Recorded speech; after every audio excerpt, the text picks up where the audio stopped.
Ælfthryth was the wife of King Edgar. She was born around 945 and was the daughter of Ælfthryth of Devon. Her mother was a member of the royal family of Wessex, with the family's power being in West Wessex. Ælfthryth had at least one sibling named Ordwulf. According to records from the time, Ælfthryth was incredibly beautiful. Her beauty was well known, and King Edgar, looking for a wife, sent Æthelwold to see Ælfthryth to offer her marriage to Edgar. Æthelwold met Ælfthryth and instead married her himself. He reported that Ælfthryth was not as beautiful as had been claimed, and Edgar discovered that this was a lie. He promised to repay Æthelwold's betrayal. He said he would visit Ælfthryth. Upon hearing this, Æthelwold told his wife to make herself as unattractive as possible for the king's visit. Instead, she made herself as appealing as possible. Edgar and Ælfthryth met, and he fell in love with her. Æthelwold soon died during a hunt. Many believed that Edgar had Æthelwold killed during this hunt. Soon after, Edgar and Ælfthryth were wed in 964. Edgar had 2 children from his previous marriages, Edward and Eadgifu or Edith.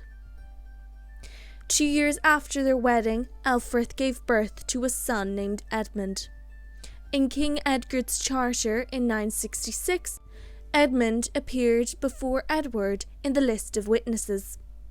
Edmund died in 970. Ælfthryth's younger son Ethelred was born in 968. King Edgar organised a second coronation held on the 11th of May 973 in Bath. Ælfthryth was crowned and anointed as queen. As queen, she took a keen interest in abbeys and was the overseer of Barking Abbey. She played a large role in at least 7 legal cases and helped to form a key part of the Anglo-Saxon legal system. She served as a mediator between the individual and the crown. Edgar died in 975. His eldest son, Edward, became king, his claim to the throne supported by many of the leading figures of the day. Ælfthryth claimed her son Ethelred should be king as the only surviving son of the previous king's final marriage, but this claim was unsuccessful. On the 18th of March 978, King Edward was killed at Corfe Castle while visiting Ælfthryth.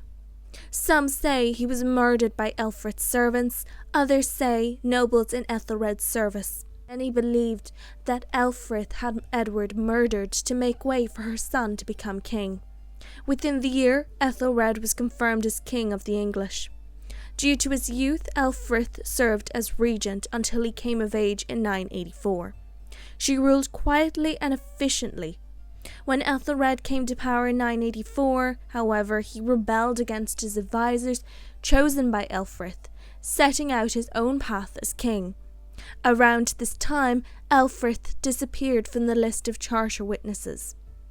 She reappeared as a witness in 993 as the mother of the king. She remained an important figure in society, helping to raise her grandchildren. Although her reputation was damaged by the murder of her stepson, Ælfthryth was a religious woman. In 986, she founded Whewell Abbey and retired there. She died on the 17th of November in 999, the year 1000 or 1001.